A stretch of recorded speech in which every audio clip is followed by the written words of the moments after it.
Ce qu'il découvre après avoir passé toute une nuit dans une cabane abandonnée va lui hanter toute sa vie. François est un randonneur chevronné et pour lui, réserver une semaine de vacances tout seul dans les Alpes est le meilleur programme envisageable.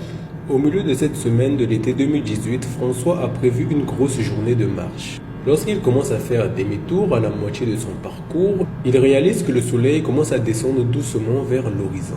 Mais malgré son allure de plus en plus soutenue, François se retrouve rapidement en pleine nuit alors qu'il est très loin d'être arrivé. Et pour ne rien arranger, il ne reconnaît pas du tout le chemin qu'il a pris au début. Il continue de marcher mais il ne retrouve toujours pas son chemin et très vite il se rend à l'évidence qu'il devra passer la nuit seul dans la montagne. Après plusieurs minutes de marche, il tombe par hasard sur une cabane en bois perdue au milieu de nulle part.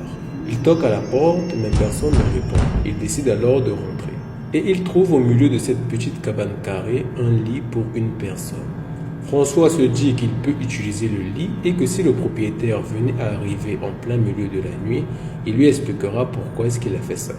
Il se couche et tente de s'endormir, mais les bruits de la forêt et la solitude l'empêchent de trouver le sommeil.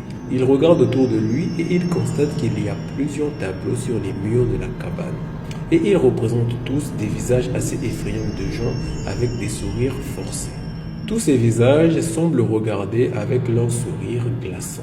Et François décide finalement de fermer les yeux et de ne plus se focaliser sur ça afin de pouvoir dormir tranquillement. Le lendemain matin, François se réveille dans la cabane et il réalise avec effroi en ouvrant les yeux qu'il n'y a aucun tableau sur les murs mais seulement plusieurs fenêtres. Alors c'était quoi les visages que François a vus dans le mur hier soir? Laisse ton avis en commentaire et n'oublie pas de t'abonner pour ne manquer aucune de mes prochaines vidéos.